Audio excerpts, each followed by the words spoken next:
Bab 187, Pola Pikir Ofensif. Diunggah oleh Baca Suara. Mendongak, aku mengunci mata dengan Farai saat dia kembali ke bentuk normalnya, es yang menyelimutinya perlahan-lahan mencair.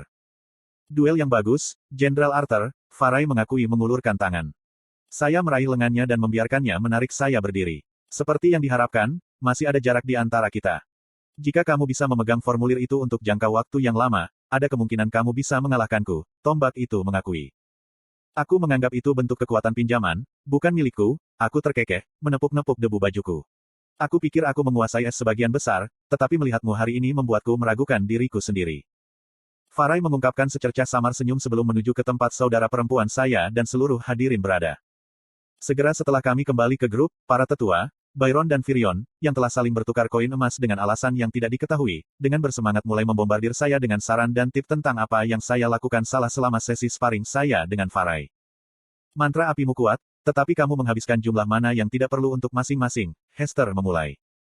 Itu benar, Bun menyela. Dan ada banyak contoh di mana menggunakan sihir bumi Anda akan lebih bermanfaat, namun Anda memilih untuk kembali ke kedekatan nyaman Anda. Kepala saya berputar ketika saya mencoba untuk menjaga kontak mata dengan semua orang yang berbicara kepada saya sampai Alanis berbicara. Sesepuh, saya percaya itu akan sangat bermanfaat bagi Jenderal Arthur jika kita berbicara satu persatu dalam pengaturan yang lebih terkontrol. Petik 2. Saya setuju, Jenderal Virion menambahkan. Mari kita berkumpul dan memeriksa apa kesalahan Jenderal muda kita. Dengan itu, saya menemukan diri saya di kursi batu, dengan anggun didirikan oleh Bun, duduk melingkar seperti anak kecil dan teman-teman sekelasnya untuk kegiatan kelompok. Kecuali teman sekelasku mungkin beberapa tokoh paling kuat dan berpengaruh di seluruh benua ini. Ellie dan Bu bergabung dengan kami di lingkaran tetapi tetap diam sementara semua orang mulai menunjukkan contoh spesifik dalam pertarungan terakhir saya di mana ada sesuatu yang lebih baik yang bisa saya lakukan. Menggunakan angin untuk meningkatkan mantramu adalah ide yang bagus, tapi aplikasimu untuk itu adalah level permukaan, Camus menjelaskan. Misalnya, alih-alih menggunakan angin untuk mendorong tombak petir, mengapa tidak mengintegrasikannya di seluruh mantra itu sendiri? Dengan begitu, Anda akan membuat kekuatan pemintalan untuk memperkuat kekuatan menusuknya tanpa menggunakan mana yang lebih banyak. Petik 2. Aku sedang merenungkan analisis sesepuh elf ketika suara lain berbicara. Itu Byron. Karena sifat elemen itu, membentuk petir jauh lebih sulit daripada membentuk api. Serangan yang lebih efisien adalah mencetak api menjadi bentuk yang menusuk dan melapisinya dengan petir, katanya dengan tegas. Terima kasih atas sarannya, kataku, terkejut dengan bantuannya. Saya mengerti bahwa kami berada di pihak yang sama dan semuanya, tetapi saya masih orang yang secara brutal membunuh saudaranya. Jangan salah paham, Lukas pantas setiap ons dari apa yang saya lakukan padanya dan lebih, tapi itu tidak menghentikan Byron dari mengambil tindakan saya pada keluarganya secara pribadi. Izinkan saya untuk hanya memberikan satu wawasan, kata Farai. Kontrolmu terhadap es itu bagus, tapi sebagai lawanmu, terlalu bisa diprediksi bagiku bahwa sihir esmu hanya berfungsi sebagai pengalih perhatian. Saya yakin Putri Katin melihat ini juga. Petik 2. Sang putri mengangguk. Selain mantra Absolute Zero, sebagian besar manipulasi esnya berfungsi untuk mengalihkan perhatian lawannya dari mantra petir yang lebih kuat. Sudahkah aku menjadi mudah ditebak? Seolah menjawab pikiranku, Farai menambahkan, kecepatan dan perantaraan mantramu menebus kekurangan yang sedikit ini, tapi aku curiga bahwa, dalam pertarungan yang berkepanjangan, ini dapat menyebabkan kekalahanmu. Aku akan mengingat nasihatmu. Terima kasih, aku mengalihkan pandanganku ke Katin, kalian berdua. Petik 2. Virion menggunakan kesempatan ini, bangkit dari kursi batu dan menggenggam tangannya.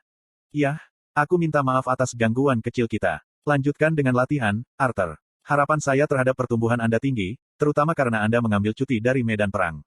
Petik 2. Komandan itu memberi saya kedipan sebelum berjalan ke pintu masuk dengan tangan di belakang. Kedua tombak itu mengikuti di kedua sisinya dan mataku mengikuti sosok mereka sampai pintu besar menutup di belakang mereka. Itu melelahkan, kata Emily, menghela napas dalam-dalam.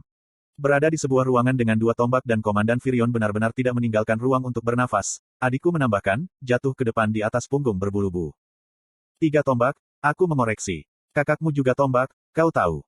Yah, kau kakakku yang pertama, dia menepis dengan lambaian tangannya.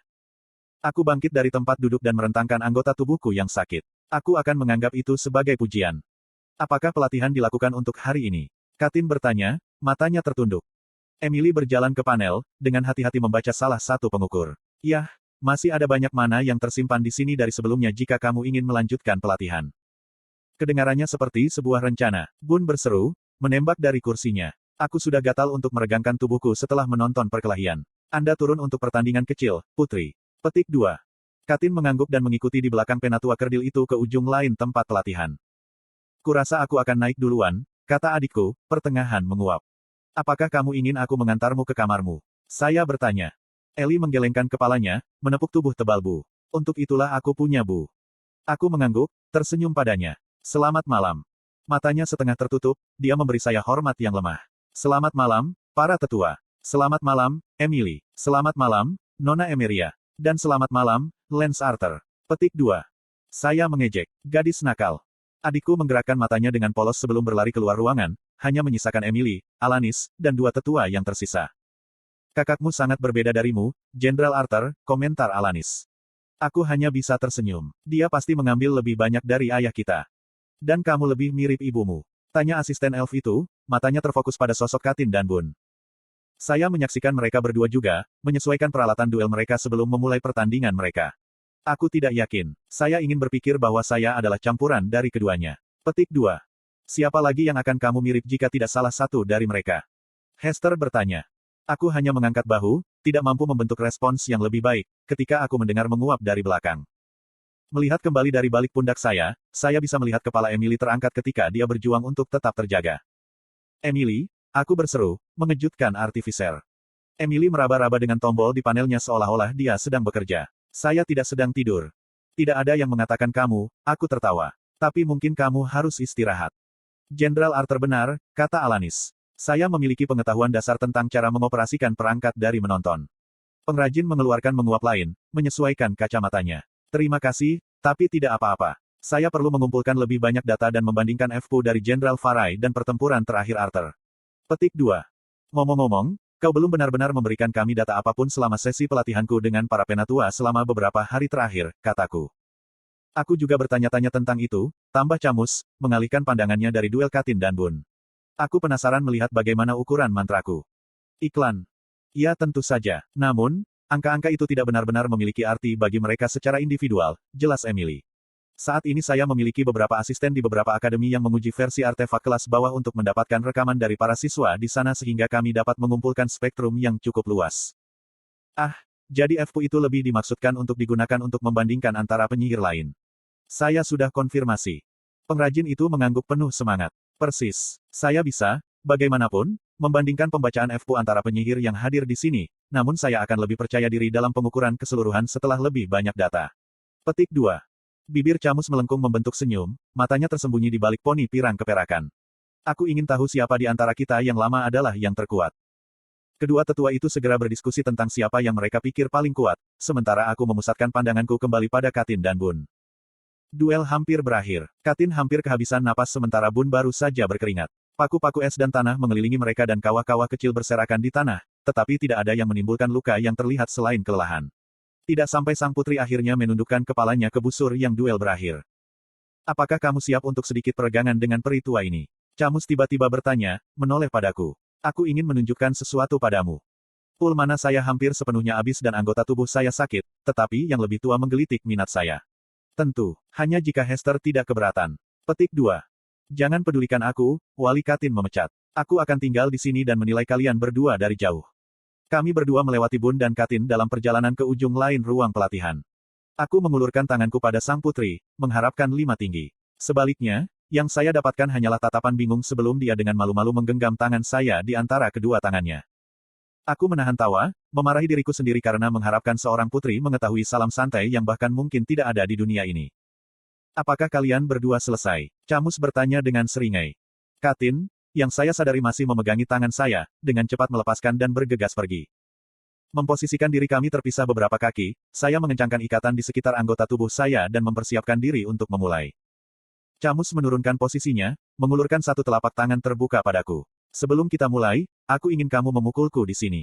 Apa? Sebuah pukulan? Tepat di sini, di telapak tangan ini yang aku anggun-anggun. Hanya pukulan. Saya dikonfirmasi, bingung. Pukulan yang diperbesar, yang akan kau lemparkan ke musuhmu. Dia merentangkan kakinya sedikit lebih lebar. Ayo, aku siap. Baik, aku mengangkat bahu sebelum membersihkan beberapa kaki tanah di antara kami. Menanamkan kaki saya tepat di bawah lengannya yang panjang, saya memutar pinggul, pinggang, bahu, dan lengan saya dalam satu gerakan cair. Mana mengalir bersamaan dengan pukulan untuk menghasilkan efek ledakan yang singkat tanpa membuang setetes mana. Akan tetapi, segera setelah kepalan tangan mengenai telapak tangan Camus, tiba-tiba rasanya seperti aku mencoba memaksakan kepalaku melalui lapisan tar yang tebal. Aku bisa melihat kepalaku sendiri melambat, nyaris tidak mengeluarkan suara, karena jatuh dengan lembut ke tangan Camus yang terbuka. Peritua itu meraih tinjuku dan menggamitnya seolah-olah kami berjabat tangan. Halo. Aku menyambar tanganku dari genggamannya. Apa itu tadi? Kau anak yang pintar, cari tahu, jawab si penatua. Menatap tinjuku yang tidak terluka, aku mengalami apa yang baru saja terjadi. Setelah keterkejutan awal saya mereda, cukup mudah untuk menyimpulkan bahwa dia entah bagaimana menggunakan angin untuk melindungi pukulan saya, kecuali saya hampir tidak merasakan fluktuasi mana di sekitar tangannya. Sudah menemukan jawabannya? Camus bertanya. Alisku mengerut berpikir, kamu entah bagaimana menggunakan angin untuk memperlambat pukulanku. Agak luas untuk jawaban, bukan begitu? Penatua tertawa kecil. Aku punya firasat selama beberapa hari terakhir ini, tetapi duelmu dengan Jenderal Farai adalah yang membuatku yakin. Bisakah kita mencobanya lagi? Aku bertanya, mundur selangkah. Dia mengangkat telapak tangannya lagi. Tentu.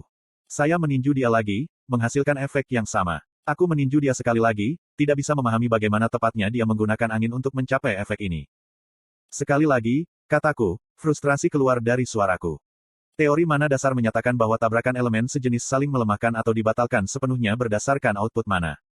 Memanfaatkan teori yang telah saya pelajari dari salah satu dari banyak buku yang saya baca sebagai bayi, saya menambah kepalan tangan saya dengan mana atribut angin. Saya menahan output mana saya karena mendispersikan teknik Camus bukanlah tujuan saya. Saat saya menekan lagi, kali ini saya merasakannya. Tekanan udara. Tinju saya memukul lebih kuat kali ini, terdengar pukulan keras yang kuat yang membuat peri mengambil langkah mundur. Dia menggosok tangannya yang terluka. Kamu cepat. Kamu menggunakan tekanan udara. Aku berseri-seri dengan bersemangat. Kau menciptakan ruang hampa di sekitarku dan meningkatkan tekanan udara di telapak tanganmu untuk memperlambat kepalan tanganku. Penatua memiringkan kepalanya. Kamu menggunakan istilah yang aneh, tapi sepertinya kamu mendapatkan intinya. Itu brilian. Bagaimana menurut Anda melakukan itu? Saya bertanya, tidak bisa menahan kegembiraan saya.